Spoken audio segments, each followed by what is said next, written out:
What's up, guys? It is Sam here, and today I'm going to go through living in Dublin and what the realistic costs are if you are renting in Dublin. So I had a video about Cork and how that went and how you could invest and save and how much free money you would have. So I've kind of done the same kind of breakdown to Dublin.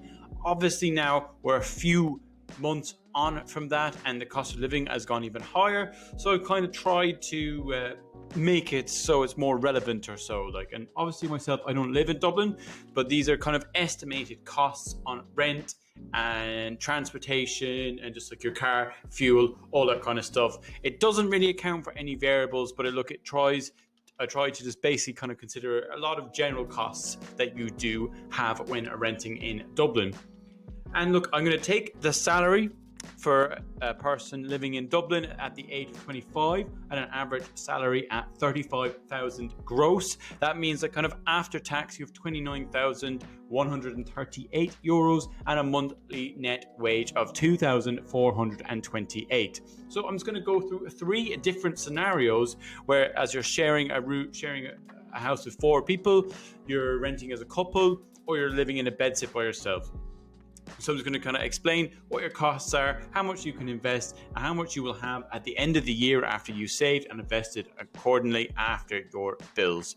So guys, without further ado, I'm going to get into the video. Before that, just make sure you do hit the like button, hit the subscribe button. It helps out an awful lot on this channel. And as well, you go down and you look at all the links for Caffe Pompeii and also 35mm vintage as well.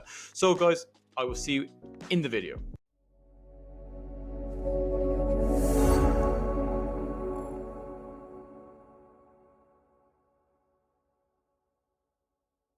So guys, the first scenario we have is if you're living kind of in a house of 4 or 5, you're renting a room inside this house. So essentially you're just room share. So the average costing is around 700 to 800 per room in Dublin. So I'm using 750 as the example for this. So as well, we've got 4 people sharing. Your utilities will be less if you're just with 2 people. So I've kind of gone with around 75 per month for utilities and an average food bill and home items of around 350. Now this might vary. I put it as because if you're an individual living in a house, you'll be having all your own food. You won't necessarily be sharing with your housemates. So that's kind of why I've gone for a 350, which kind of seems quite hefty, but it's also kind of accounting for home items like for washing and all that kind of stuff as well, and deodorant, toothpaste, all them sort of things as well that do come up over the month that you might not necessarily see coming. So I've gone around 350 for all of these scenarios. So the average transport, if you are taking the Lewis, is 112 per month, where you can kind of get like a weekly pass, and that's kind of the way I'm going to work it for this. And so we'll go to the total that you have left after your bills, and using the Lewis line is 1,141 euros. So that means that basically you have 50% of that is your free cash. So you have 571 euros a month kind of free to spend on whatever you want. And that's if you save 30% of that as well. That's 342 euros a month that you will be saving. And then you'll invest the remaining 20%, which has 228 euros per month into investing. So at the end of the year, you will have saved 4,104 euros and invested at an 8% rate of 2,857. So look, that's not awful. It's not too bad. You have saved and you managed to invest it as well. It's quite good. That is affordable. So now we kind of do the scenario with a car. So for car, I've done car cost, insurance, tax, fuel, monthly, probably in and around 350 euros if you are 25, because your insurance is quite expensive. Obviously, depending if you've got points or you've got no points, or how many years you've been in your own name, but just kind of roughly, it is about 100 a month. And with car tax as well, obviously that varies as well. Just kind of give a rough gauge. And with fuel as well, probably like 150 as well a month, especially with it going up so much. So you have free cash left after that per month of 903. So if you have free cash, 50% of that, so 451 euros to spend on kind of whatever you want.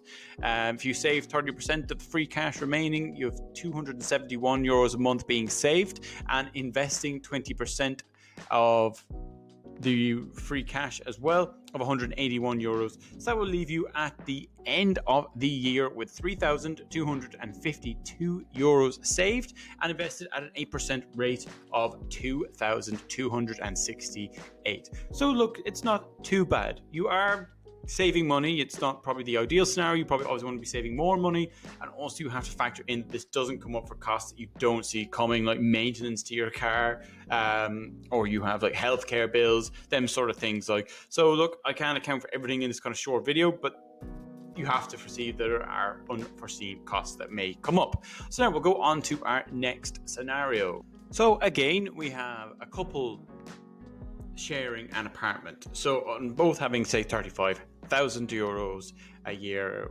salary, so monthly of 2,428. So guys, so the average kind of renting an apartment, so like a 1-bedroomed apartment, is basically, this is quite a lot. It's kind of a bit shocking.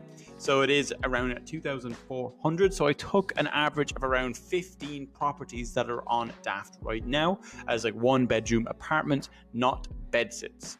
So that's kind of the way this figure has come from. So 2,040 euros total. So 1,020 euros a month each.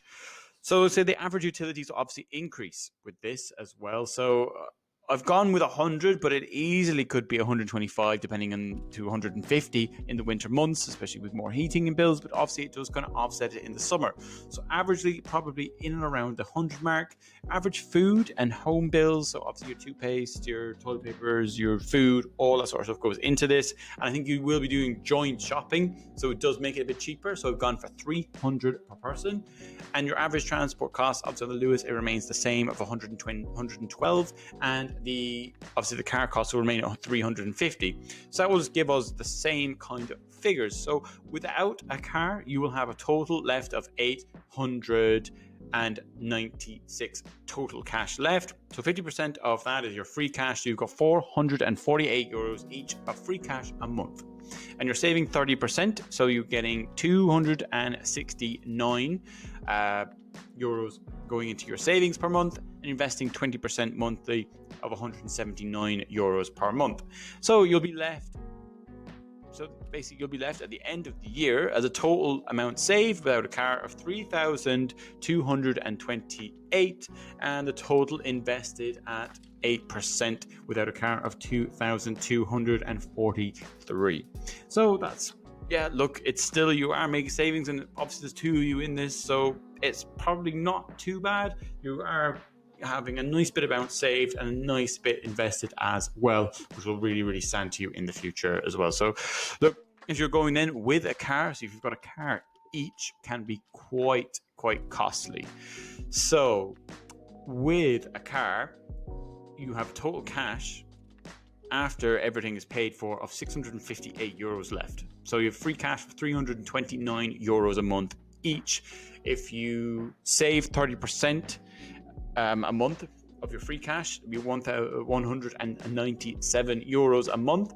Investing 20% monthly is 132 euros invested every month. So it leaves you with a total at the end of the year of saved 2,364 and invested at 8% with a car of 1,584 euros. So yeah, look, you are making something there, and obviously you are thinking, there's two people involved. Like, it's not really bad, but it could be better. Like, obviously the costs are absolutely crazy that I'm talking about here for rents and stuff. They're absolutely nuts. And now we're going to get onto the Bedsit, which is absolutely crazy. So guys, this is kind of where it gets really crazy in the Bedsit situation. So you are living by yourself, so this is obviously going to be more and more expensive. So renting a Bedsit, I took like an average of around 15 that are listed on Daft as well for this, and I came to between 1,300 and 1,400 is around the average per month. So I just went with 1,350 for this example. Obviously, utilities would be increased as well, so you're living by yourself, you've no one else to chip in on the bills. So I said around 150, and as well for like average food and home items as well, around 350 euros. Obviously on the Lewis and car remains the same at 112 and 350 respectfully. So you're left after all of your bills, cash, if you don't have a car, €466. So you free cash of 50% of that, of €233 a month to spend on yourself. So that's like things like clothes or shoes or anything, like €233 a month left. So if you're saving, say, €140 a month and investing €93 a month at 20% of that. So that will leave you like at a grand total for the year of a yearly saved amount of 1,680, and with 8% return without a car of 1,165. This, I think, is completely unrealistic and unlivable. So you can't even probably afford, if you stick to this strict metrics of 30 and 20% and 50% of free cash, you won't be able to buy or do anything. You will literally be surviving and not really being able to do much at all. So this living situation would have to be evaluated. So now we're going to go into if you have a car on top of this. So if you have a car on top of this, you're say $350 a month. That will leave you at the end of the month with €228 left after all your bills. So free cash, 50% of that is €114 a month to spend on yourself, saving 30% of that. So it's €68 a month you'll be saving, and investing 20% monthly, that'd be €47 a month. So the total saved for the year is 816, and the total invested at 8% rate is 589. This is completely unlivable. This is not a situation that you would want.